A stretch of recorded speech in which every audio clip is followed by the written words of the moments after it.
자, 그래서 지난 시간에 earth까지 했는데 향의 결점에 대해서 우리가 알아보고 있죠. 자, 그래서 이 르네드 카페 병에 있는 것, 그 액체가 지오스민이고, 그다음에 이 문단은 크게 네 단계로 나눠서 설명하고 있다. 자, 그리고 여기에 곁들여서 향미에 대한 향미를 묘사한 이 장 르누아르의 그 표현법을 영어로도 한번 우리가 익혀보자라는 의미인 거죠. 오늘 이제 스트로우 하겠습니다. 스트로우라고 하는 것은 말 그대로 지푸라기인 거죠. 그죠? 이 지푸라기, 건초는 이른바 말리는 순간에는 습기가 있고 베지터티브한 느낌이 나오는데 이 베지터티브한 느낌이 어떻게 부드럽게 되느냐?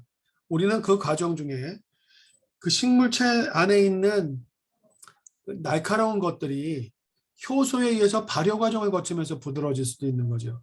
근데 발효라고 하는 것은 거의 절대적이라고 장담할 것은 뭐 사실 하나도 없지만 그냥 거의 모두 당분이 있어야 됩니다. 그런데 식물의 줄기나 이런 데에는 당분이 많지 않으니까 퍼멘테이션이 잘 일어나는 것은 아니죠. 그러면 아린 그런 느낌들이 다크 그린한 느낌들이 왜 마르면서 건초가 되면서 부드러워지고 단맛이 되느냐? 그것은 이른바 베지터티브 식물체 안에 있는 물에 의한 가수분해. 뭔가가 분해가 된다는 것은 자연 상태에서는 날카로움이 사라진다는 거예요. 그다음에 효소나 박테리아에 의한 반응이 아니라 그냥 가수분해나 우리가 이것을 머처레이션, 공기의 흡착을 위해서 크고 날카로운 물질들이 자연 속에서 둥글둥글하게 아니면 자극이 사라지는 것, 우리가 그것을 바로 숙성이라고 하죠. 그런 의미에서 스트로우는 베지터티브한 느낌의 숙성, 부드러움이 깃들어지는 것이다 라고 봐도 될 겁니다. 그래서 스트로우의 향미적인 특징을 보면 This is the penetrating smell. 여기 penetrating이라고 하는 것이 주의해야 돼요. 여기서 좀 찌르는, 날카로운 이런 뜻입니다. 약간 이 찌르는 듯한 냄새는 바로 the stalk of cereal, 곡물의 줄기에서 나오는 향이다. 근데 그 곡물의 줄기라는 것이 살아있는 곡물의 줄기가 아니라 left standing in the field after harvest, 곡물을 다 수확하고 난 다음에 그 다음에 이거를 자르잖아요. 그래서 들판 위에다가 뿌린다거나 아니면 모아둔다거나 아니면 곡물을 이렇게 다 수확하고 난 다음에 둔 그것. 그래서 생명은 끊겼죠. 끊긴 상태에서 말라가고 있는 것. 우리가 결국 그것을 지푸라기, 스트로우라고 하는 거죠. 집. 근데 그거의 향미적인 특징을 이렇게 얘기합니다. warm, 따스함, aggressive fragrance. 그러면서도 아직 건초, 그 말리는 풀의 느낌은 남아있는 것. 그래서 그것이 뭐와 비슷하냐면 akin to that of cut hay, 이 잘라놓은 건초와 비슷하다라고 얘기를 하는 거예요. 그리고 실제로 르네드 카페 5번 병에 있는 것은 extract라고 여기서 나오죠. 5번 병에다 담은 것이 뭐냐면 hay, 건초의 추출물을 담아둔 것이다. 이렇게 나옵니다. 우리가 스트로우와 헤이를 꼭 구별할 필요는 없습니다만 헤이 그러면 풀을 말린 것, 스트로우 그러면 우리는 볏짚 같은 거, 약간 풀보다는 좀 크고 곡물이 있는 것을 얘기하겠죠. 말르면서 비슷해지는 거죠. 예전에 제가 중고등학교 때 봉사활동 같은 거 되면 저는 충북 청주 무심천변에 이렇게 잡초를 같은 거 다 낫으로 제거한단 말이에요. 그거를 이렇게 덮어두면 며칠간 학교를 다니면서 그 사이를 지나가면 향들이 변하는 걸 느낄 수 있었습니다. 그리고 가을에 볕단을 갖다 수확하고 나면 그것이 수확할 때의 향과 가마니를 만들 때의 향, 이게 또 다 다른단 말이에요. 근데 가마니를 한참 말려갖고 가마니나 기타 방석 같은 거 이런 거를 말릴 때 그 할아버지의 손 비비면서 나왔던 그 향들을 저는 아직도 잊을 수가 없습니다. 그때 약간 피네트레이팅 하면서도 단향이 느껴지기도 하고 햇빛이 잘 드는 그 광의 기분 좋은, 헛간의 기분 좋은 느낌이 나기도 했었죠. 그런 느낌들입니다. 그러나 이건 저의 기억 속의 스트로우를 기억하는 방식이고 내가 어떻게 살아왔냐에 따라서 스트로우를 기록하는 방식들은 다 다를 거예요. 그런데 여기서 스트로우는 커피에서 이런 느낌이 난다면 이러한 면모는 디펙트, 결점이 아니라 나름대로 좋은 면모인 것이다 라고 서술하는 데 주목하셔야 됩니다. 그래서 이 문장을 실제로 읽지 않고 르네드 카페의 강의 때 그걸 수업했을 때 스트로우 맡아보세요. 안 좋죠? 이렇게 강의할 수 있다는 거죠. 이제 정작 나쁘다고 얘기하지 않아요. The smell of straw in coffee. 뭐 커피에서 지푸라기의 냄새가 난다라고 한다는 것은 그건 또 무슨 의미냐? 장르로하는 이렇게 설명하고 있습니다. Some Indian coffee. 인도 커피를 갖다가 비교를 해요. Is said to be monsooned. 인도의 몬순 커피 유명하죠. During the month when they are exposed to the humidity of monsoon. The bean carefully placed in specially adapted warehouse, grow bigger, take on the attractive golden yellow hue, 문장이 기네요. And acquire definite sweet smell of straw. 문장이 긴데요. 먼저 이것을 직역을 해드릴까요? During the months, 몇 개월 동안 when they exposed to humidity of monsoon, 몬순 기후로 인해 공기에 섞이게 되는 습기에 노출을 하게 된다. 그 생두가 생두 상태에서 습기 가득 찬 바다의 물기가 가득 찬 바람이 육지 쪽으로 불어오는 걸 우리가 몬순기후라고 한단 말이에요. 그래서 바다에 그 습기가 가득 찬 바람이 불어올 때 창고를 확 개방을 하고 커피 생두를 파치먼트를 벗긴 상태에서 노출시키는 거죠. 그렇게 되면 공기 중의 습기를 생두가 머금어서 carefully placed in specially adapted ware에서 창고를 개방해가지고 거기다 조심스럽게 펼쳐놓으면 grow bigger. 이 생두가 습기를 머금어서 부풀어 오른다. 커지고 take on attractive golden yellow hue. 그러면서 황금빛의 노란 휴, 색조를 띠게 된다. 그렇게 되면 and acquire, 그렇게 되면 acquire definite, sweet, 굉장히 정제된 좋은 이런 뜻입니다. 그러면서 향미의 정체성은 sweet smell, 단향이 어디에서 느껴지는 단향? 지푸라기에서 우리가 느꼈던 그런 아주 좋은 단향을 얻게 된다라는 얘기예요. 그러니 몬순 커피의 특징은 스트로우의 특징은 sweet smell이라는 뜻입니다. 자, when evenly distribute. 그래서 이거를 고르게 이렇게 나타나는 향들을 고르게 이렇게 펼치게 되면 it is a distinctive. 이건 굉장히 distinctive, 유니크하고 다른 커피들과 구별되고 charming quality, 굉장히 매력적인 그런 품질의 커피가 되는 것이다 라는 거예요. 몬순 커피라고 하는 것은 인도 지도를 잘 보면 서쪽에 마이소르가 있습니다. 마이소르는 서쪽에서부터 약간 안쪽으로 들어와 있죠. 거기가 바로 바바부단의 고향이라고 얘기하는 거예요. 바바부단이 1690년이라고 얘기하죠. 17세기에 모카에 가서 커피를 몸에 숨겨갖고 들어옵니다. 왜냐하면 그 시대 때 커피는 아라비안 반도를 떠나지 못하게 했죠. 그것을 가지고 가는 사람들은 모두 다 사형에 처했었어요. 그런데 바바부단이 그 메카죠. 모카가 아니라 메카를 가고 나서 거기에서 종교적인 이유 때문에 순례를 하러 갔다가 이거를 고향 땅에 자기들 사람들한테 주면 좋겠다라고 해서 숨겨갑니다. 그 바바부단이 어떻게 숨겨가요? 몸속에다가 몸에다가 7개의 알을 붙여서 몰래 인도로 가져가게 되는 거죠. 그때가 17세기입니다. 우리는 누구를 떠올립니까?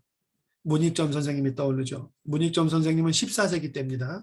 그때 우리 고려 때죠. 고려 때 그거를 갖고 오셔서 당신의 고향 진주 땅에서 그 모카씨를 키워내잖아요.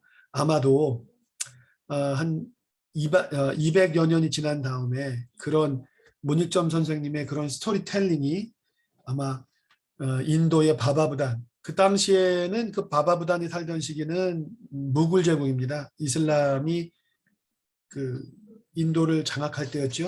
그래서 아마 이슬람교의 큰 수행자가 예멘의 메카까지 가서 그거를 보게 되는 거죠. 그래서 그 마이소르에서 키워납니다. 찬드라긴이라고 하는 땅에서. 그래서 인도 커피의 기원자로 추앙을 받는 분이죠. 자, 그 몬순이라고 하는 것은 거기서 바다에 대륙에서 바다로 불던 바람이 한 11월 정도, 우리나라로 되면 11월 정도가 되면 10월, 11월이 되면 바람의 방향이 거꾸로 바뀝니다. 그래서 바다에서부터 대륙 쪽으로 바람이 불어 들어오죠. 이렇게 바뀌는 순간이 있죠. 대륙에서 불던 바람이 거꾸로 바뀌게 되는 거죠. 이거를 갖다 이용한 사람이 누굽니까? 제갈량이죠. 제갈량이 적벽대전에서 조조가 변한개, 연한개죠. 연한개를 쓰도록 만들어서 뗏목 배들을 다 묶게 한 다음에 그 다음에 기도를 드리는데 제갈량의 기도에 응답을 한 것처럼 갑자기 바람이 거꾸로 불죠. 그래서 제갈량은 바람의 방향까지도 바꾸는 능력을 가졌다라고 하지만 그것이 이 무역풍을 의미하는 것이다. 계절에 따라서 바람이 바뀌는 시점에 그거를 알았던 제갈량이 그걸 가지고 적벽대전을 승리로 이끌었다 이런 얘기가 있죠. 그래서 이렇게 몬순 커피를 얘기한다면 이런 것들을 함께 떠올려도 좋을 것 같아요. 향미적으로는 당연히 스트로고 끝에 있는 커피 테이스팅은 장 르노아르의 주관적인 경험을 하고 있는데 가볍게만 읽어가겠습니다. This is one of the easiest aroma to detect. 그러니까 스트로라고 하는 것은 easiest aroma, 어렵지 않은 향이다. 이유는 두 개죠. 강렬하기 때문에 또 하나는 우리가 일상에서 어렵지 않게 접하는 거기 때문에 I have noticed it. 나는 이것을 알고 있다. 뭐라고 알고 있냐면은 in most of the good Brazilian blended. 아주 브라질의 고급 브랜드 커피들에서 나는 이 스트로의 향을 느꼈다. 맞습니다. 브라질 커피에서 지푸라기 혹은 몰트 혹은 보리, 메가 같다 이런 느낌을 표현을 많이 하죠. 왜 그런 것이 두드러지죠?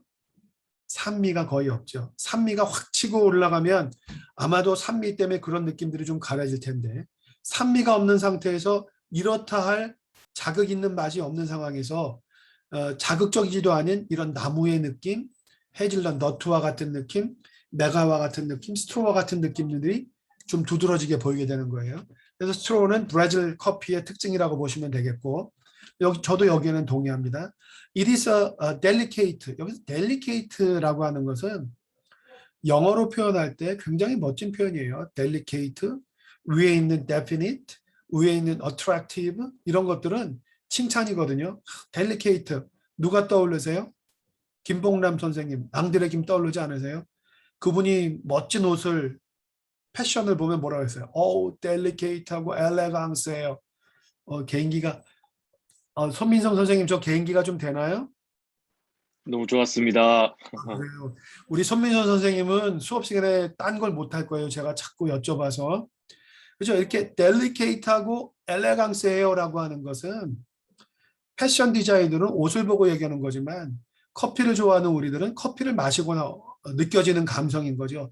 똑같은 뇌가 관능을 느끼는 뇌는 똑같은 거예요. 아름다운 옷을 보고 우리 뇌가 반응하는 것이나 아주 향기가 좋은 커피를 마시고 우리 뇌가 반응하는 것이 같다 보니까 같은 유사한 감성을 터치하다 보니까 감성을 묘사하는 describe 언어들도 함께 쓰게 되는 거예요. 우리가 바로 이런 것을 뭉뚱그려서 감각 형용사라고 합니다. 감각 형용사에 대해서 궁금하신 선생님들은 요즘 뭐 얼마나 좋아요? 볼 게 많잖아요. 논문 감각 형용사 같은 논문 한번 찾아보시면 한글 논문에도 굉장히 많이 나와요. 음식 쪽, 조리 쪽에서 이미 연구가 맛에 대한 우리 국내 표현들은 다 끝난 거와 다름없을 정도로 다 나와 있거든요. 이제 이것을 일정한 어떤 시점이 되면 저는 SCA나 WCR이 표현하는 이런 단어들을 한국형으로 바꿔보고 싶은 거죠.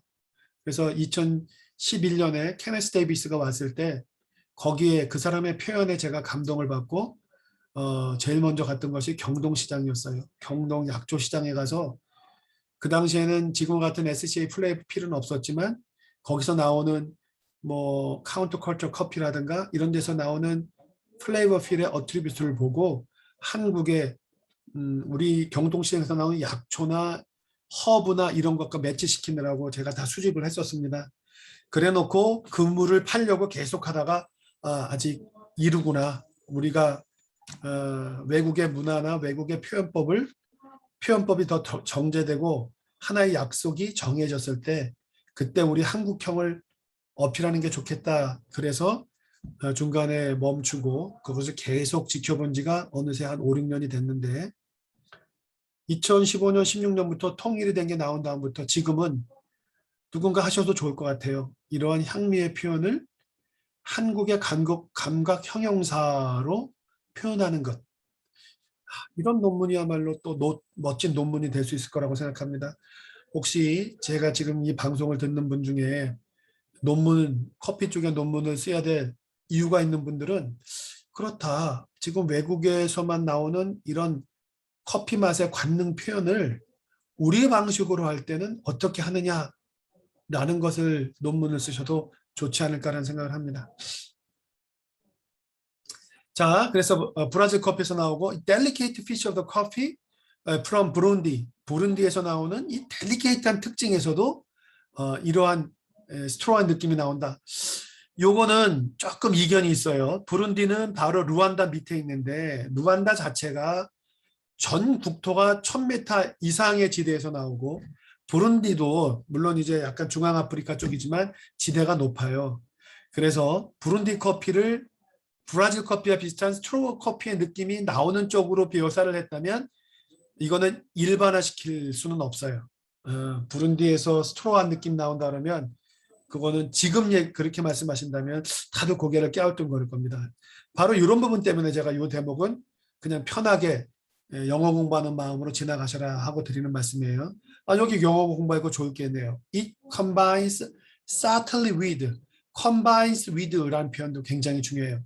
바로 무엇과 어우러지는 우리가 향미를 표현할 때 이것은 저것과 combine with the cedar scent라고 하면은 cedar가 바로 우리로 따지면 향나무, 편백나무, 히노키 같은 거란 말이죠. 그래서 이 스트로라고 하는 것은 combines subtly with the cedar scent in the robustas, the ivory costa.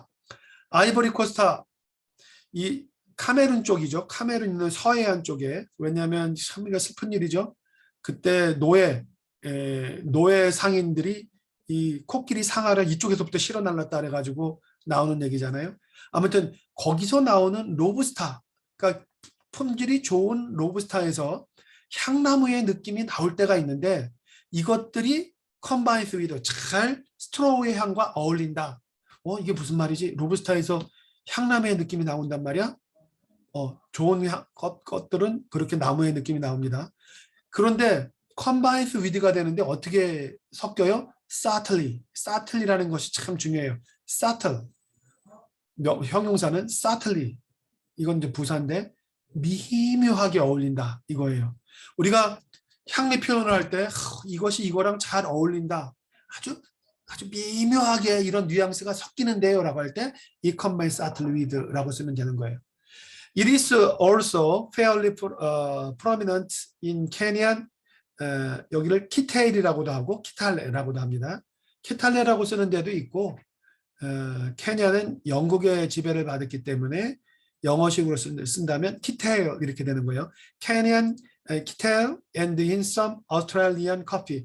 오스트레일리안 커피도 호주도 그 위쪽은 다 커피 산지에 포함되어 있습니다. 실제로 커피를 생산하고 있고요. 자, 그래서 5번 병에 들어가 있는 것은 화학 구조를 우리가 알 수 없어요. 그냥 바로 건초의 추출물을 담은 것이다 라는 것이고 여기 보면은 묘사어는 감성이 실리기보다는 있는 그대로를 갖다가 그림을 그려서 보여주시 표현할 때 쓰는 것들인데 이 두 개를 무자르듯이 딱 나눌 수는 없습니다만 대체적으로 이래요. penetrating이라고 하는 것은 이렇게 날카롭게 탁 찌르는 듯한 두드러진 subtle 미묘하게 섬세하게 delicately 그다음에 definite라고 얘기하는 것은 굉장히 defined 정리된 이런 뜻이에요. precise 고귀한 이런 뜻이고 그다음에 attractive 밑에 나온 것은 매력적인, distinctive 유별난, 특징 있는, 그다음에 charming 매력적인, attractive, captivating, 그다음에 여기 seductive 나오죠. 이 장르 르누아르는 seductive라는 용어도 많이 씁니다. 이런 용어들이 모두 다 매력적인 이런 뜻이죠. delicate, subtle, elegance와 함께 쓰이는 거. exquisite 굉장히 중요한 단어입니다. 이거는 살구와 시더를 표현할 때 이 장 르누아르가 쓴 표현이기도 합니다. 자, 그다음 이제 지금부터는 이제 좀 빨리 나갈까요? 빨리 나갈게요. 오늘 나가야 될 것이 많고 오늘 특별히 좀 어려운 내용을 합니다.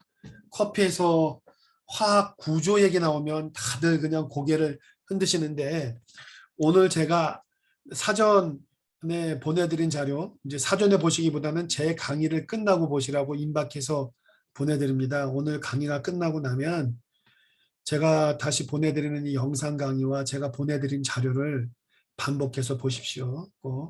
자, 13번의 커피 펄프는 커피 펄프를 한번 맛보신 분들은 쉽게 이해가 되실 거예요. 커피 펄프 보니까 체리 같고 크랜베리 같고 빨간 열매 그냥 씹은 거와 그 과육과 같은 거 아니야? 아닙니다. 좀 유니크해요. 좀 다르죠. 드셔보신 분은 알 거예요. 좀 꽃향기가 나는 것 같으면서도 달달하면서도 식물체, 그러니까 신맛이 없는 포도 껍질, 캠벨 좀 두꺼운 그거를 한나절 약간 꾸덕꾸덕하게 말린 거, 그거를 갖다가 씹는 듯한 느낌. 이거는 저의 느낌이니까 일치시키실 필요는 없어요. 다만 이제 국내에서도 커피 체리를 갖다가 맛볼 수 있는 농장들이 주변에 많잖아요. 여기 미사리 농장, 조백기 그 농장은 저희 이제 하남 본부장님이기도 하십니다. CCA에. 그 농장에 가시면 언제고 열매가 있어요. 항상 풍성하게 열린 건 아니지만 언제고 열매는 있습니다. 사계절이 뚜렷하지 않기 때문에. 자, 그래서 그 과육을 커피 펄프라고 하는 것은 오해하지 마십시오. 살아있는 상태에서 나무에서 딱 따서 먹는 그거를 의미하는 것이 아니고 수확을 다 해서 커피를 갖다가 워시드 프로세싱 할 때는 펄핑을 통해서 껍질을 다 벗겨내잖아요. 그리고 그 껍질은 벗겨내서 하와이 코나 같은 경우에는 아주 주변에 벗기기 전에 주변의 환경을 깨끗이 해가지고 그 커피 펄프, 커피 체리의 열매만 나오게 되는 건 나중에 일반적으로 버리지만 거기에서 즙을 짜요. 즙을 짜서 파워, 에너지 음료로 팔기도 하고 또 그것을 잘 말려서 카스카라로 해서 차로 만들기도 하죠. 그러니 약간은 벗겨진 상태에 공기 중에 방치해서 말려갖고 발효치가 나는 상태에 그때의 향을 의미하는 겁니다.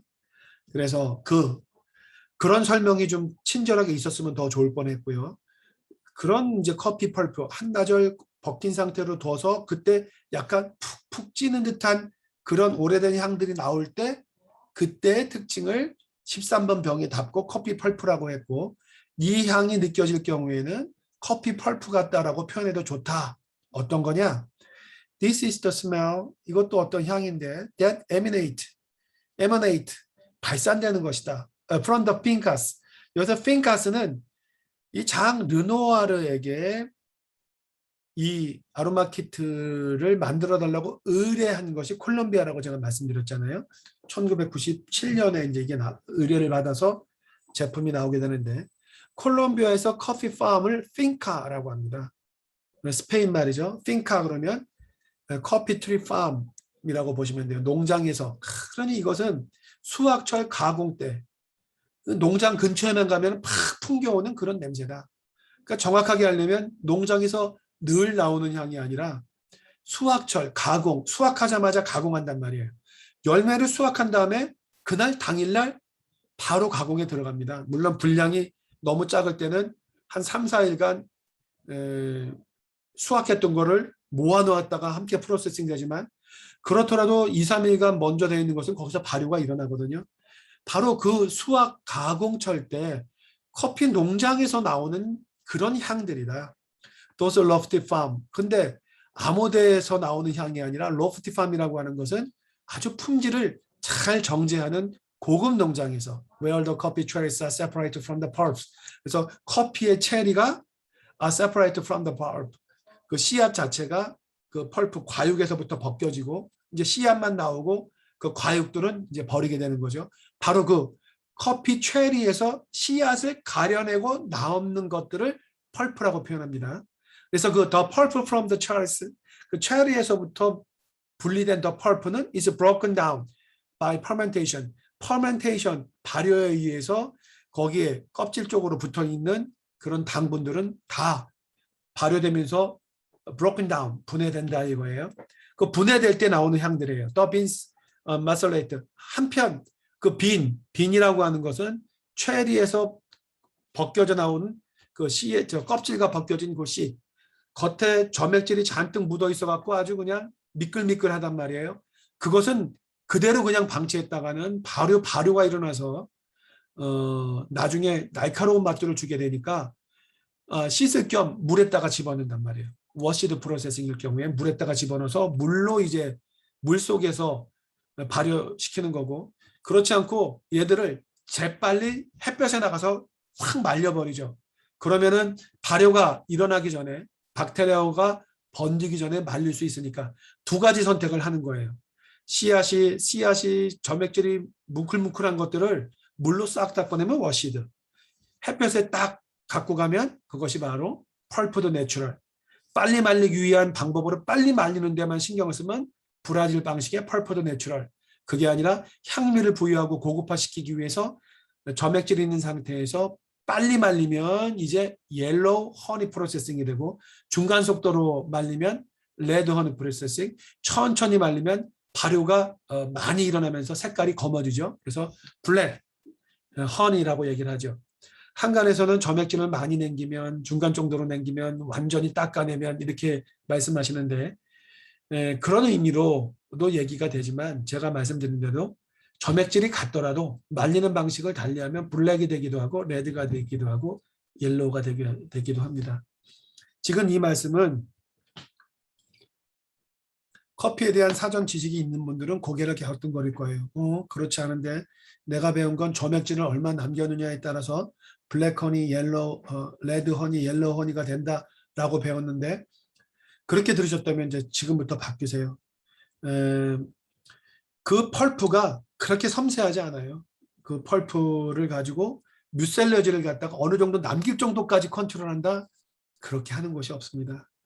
그거를 뮤셀러지를 잘 벗겨내려고 펄퍼의 이 간격을 세밀하게 조절하다 보면 잃는 게 더 많아요. 왜냐하면 조금 큰 것들은 다 눌려서 부서지기 때문이죠. 그래서 펄핑 단계에서 뮤셀러지의 양을 조절한다? 그거보다는 제가 말씀드린 대로 건조화의 방식을 길게 하면 블랙, 이런 방식으로 이해하십시오. Fermenting and release volatile exceed. 그러면서 여기에서 이제 향들이 막 발산되기도 하고, 그다음에 볼러타일, 휘발성 액시드, 신향이 막 나온다는 뜻이에요.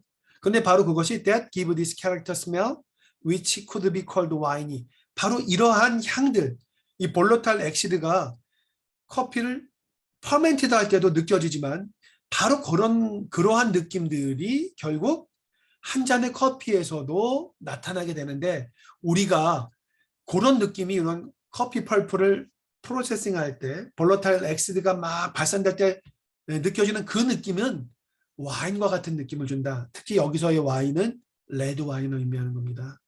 그래서 레드 와인, 요즘에는 이제 커피가 고급화되면서 와인이라고 할 때 이렇게 되묻죠. 화이트 와인 아니면 레드 와인. 화이트 와인의 깨끗함, 그러면서 스위트니스가 느껴지냐, 아니면 보르도의 까베르네 소비뇽이라고 좀 강건한 와인, 더군다나 옥구 숙성한 그런 묵직한 향이 느껴지냐 해서 와인이도 구별해서 묘사를 하고 있죠.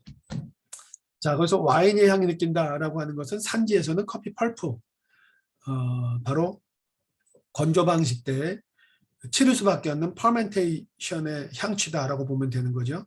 Furious coffee lovers recognized it and particular found it.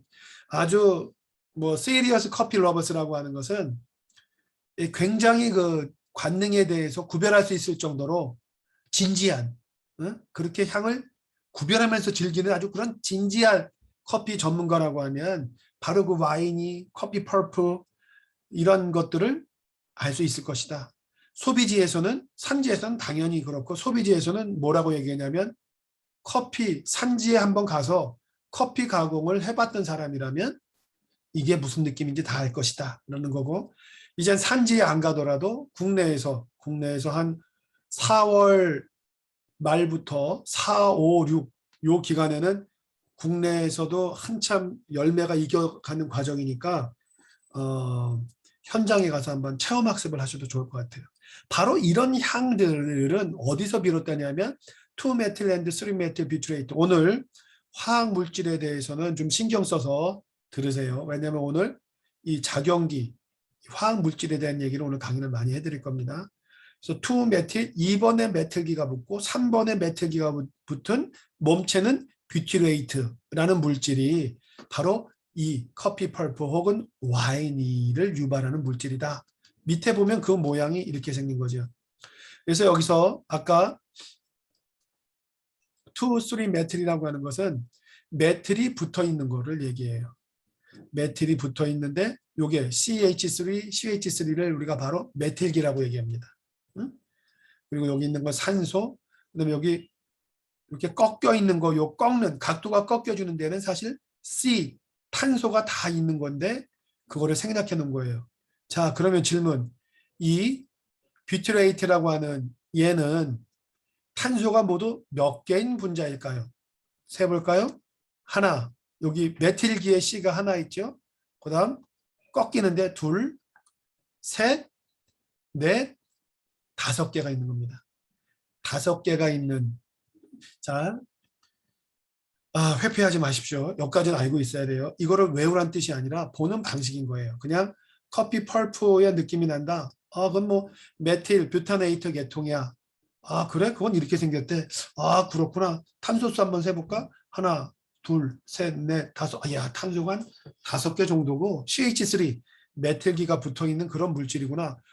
메틸, 메탄. 우리 메탄이라고 그러면 메탄가스라 그래가지고 그거 화장실에서 나오는 향 그런 거 아니야? 암모니아 같은 향? 거기서 많이 봤던 그겁니다. 자, 그다음 여기 이제 주의사항에 특히 주목하자라고 하고 써 있는 걸 보면 이거 참 재미난 내용이 나와요.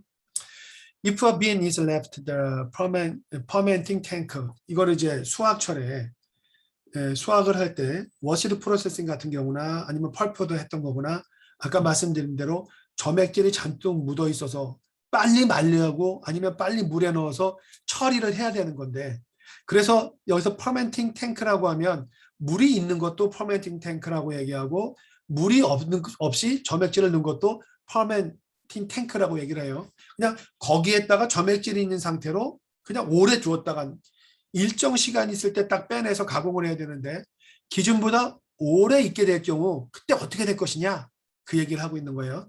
It will undergo second fermentation which will not modify its appearance but will cause a highly undesirable odor which will only appear during roasting and will make the coffee unfit for consumption.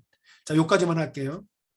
자, 그렇게 해야 경우에 걔가 거기서 세컨드 퍼멘테이션 2차 발효가 계속 이루어진단 말이야. 근데 그 2차 발효라고 하는 것이 will not modify its appearance. 야, 그 2차 발효를 한다고 해서 그 커피가 갖고 있는 향미가 좋아지는 게 아니야. But 단지 will cause highly 그것은 단지 undesirable odor 바람직하지 않은 향기, 악취만 부여한단 말이지. 따라서 일정 시간 있으면 빼내야 되는데 그 악취라는 것이 which will only appear 언제 나타나냐 하면 로스팅하거나 로스팅을 할 때 비로소 얘를 싹 다 꺼내고 말리면 말린 다음에는 그 향을 찾을 수가 없다. 이게 굉장히 중요한 거예요. 퍼멘테이션을 할 때 우리 커피 공부하실 선생님들 잘 들으세요. 지금 여기서 주인공은 뭐라고 얘기하고 있냐면 장 르누아르는 아마 이제 콜롬비아 커피 생산자들과 계속 디스커션을 하면서 얘기를 하는데 점액질이 잔뜩 묻어 있는 걸 적정 시점에 빨리 퍼멘테이션을 시켜서 닦고 끝내버려야 되는데 거기를 갖다가 게을러거나 무슨 이유 때문에 바깥에 비가 온다거나 그래서 일정 시간 이상 방치해버리면 커피 자체에 날카로운 산미도 좋지 않은 악취들이 나타난다. 근데 얘들은 싹 말린 다음엔 사라져요. 왜 위험해요? 파는 사람도 몰라요. 파는 사람도 좋은 줄 알고 팔게 되죠. 그런데 소비지에서 그걸 수입한 다음에 로스팅을 할 때 will only appear during roasting. 로스팅을 하고 난 다음에야 이 향들이 아니면 로스팅을 하면서 얘 왜 이렇게 냄새가 안 좋지? 얘 왜 이러지? 얘 메탄 냄새가 나고 이거 썩은 느낌이 나고 얘 연탄가스 느낌이 나고 얘가 왜 이러지? 라고 하면 어떻게 돼요? 당연히 항의할 거 아니에요. 그런데 산지에서는 뭐라 그래요? 말릴 때 전혀 문제 없었다. 이렇게 산지에서는 알 수 없고 소비지에 와서 로스팅 후에나 혹은 브루잉할 때나 할 수 있는 것들은 굉장히 위험한 겁니다. 재배자나 소비자나 커피를 구입하는 로스터들한테도 마찬가지죠. 왜냐하면 이제 커피를 이제 선택하려고 한 사람도 상태를 보면 아주 좋고 별 문제가 없어 보인단 말이에요. 그래서 수입을 하고 볶아봤더니만 그제서야 이제 이렇게 오버 퍼멘티드의 향이 나온다 그러면 참 당혹스럽잖아요. 이게 대표적인 거죠. 그리고 또 하나 더 골치 아픈 게 있죠. 로스팅 할 때도 나타나지 않아요. 브루잉에서 맛을 테이스팅 할 때 나타나는 것. 그게 뭘까요? 그러고 보니 굉장히 무서운 디펙트죠. 산지에서도 전혀 몰라. 만든 사람도 몰라. 말리고 난 다음에 수출해도 몰라. 선택을 하고 딱 해온 사람도 몰라. 볶은 로스팅한 사람도 몰라. 내려서 마셔봐야 나와. 굉장히 위험하죠. 이게 바로 르완다의 포테토 디펙트입니다. 생감자의 느낌이 나는 것. 그래서 르완다의 포테토 디펙트라고 하는 것이 그렇게 말이 많이 되고 그걸 해결하려고 미국 자본이 그렇게 노력을 한 거예요. 왜냐하면 르완다 내전 이후에 르완다를 거의 살려다시피 한 것이 다 미국 자본이란 말이죠. 그래서 이 얘기를 할 때 그것도 함께 기억해 주시면 되겠어요. 이건 현장에서 이런 의미들이 얼마나 큰 의미를 갖는 것이냐라는 거를 알고 공부를 해야 됩니다. 그래서 바로 이러한 디펙트, 이럴 때 이런 우리 디펙트를 This is the stinker bean.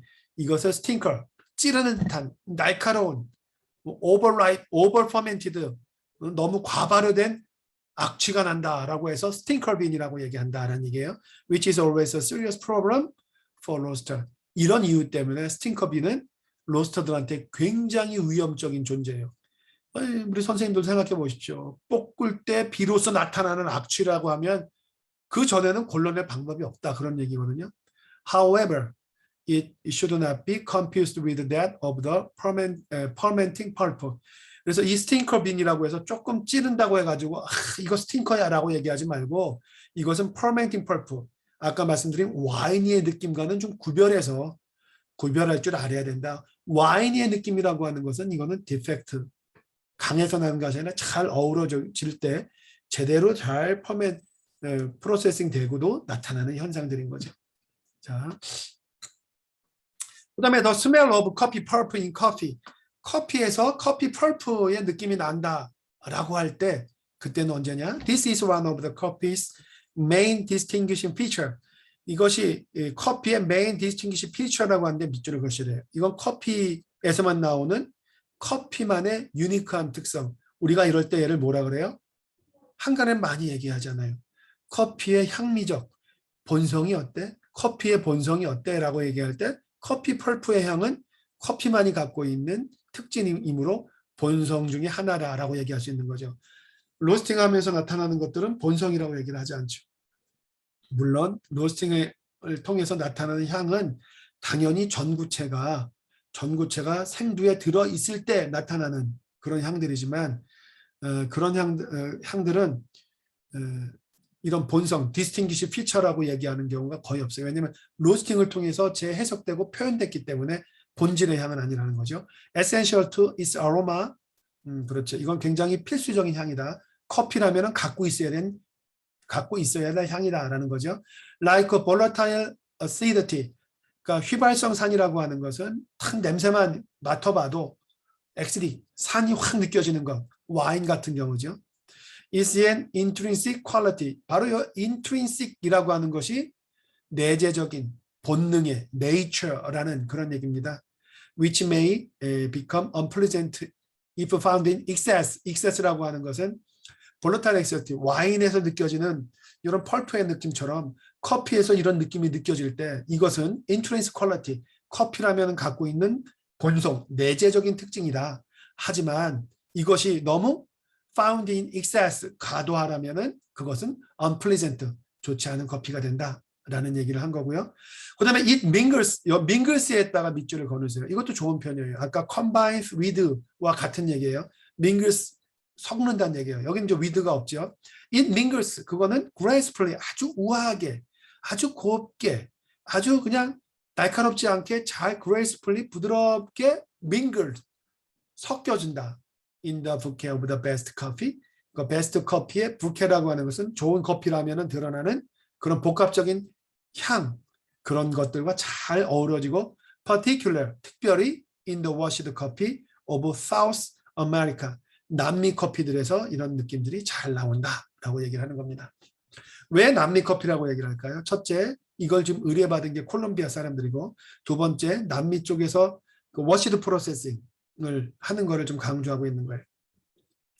워시드 프로세싱 남미의 대표적인 국가가 콜롬비아입니다. 이제 콜롬비아도 한 3, 4년 전부터 내추럴, 펄프도 내추럴 커피가 나오고 2017년부터인가요? 이제 로부스타도 그때부터 심기 시작을 해서 콜롬비아산 로부스타를 우리가 이제 만나고 있는데 아직 국내에선 많이 선보이지 않아요.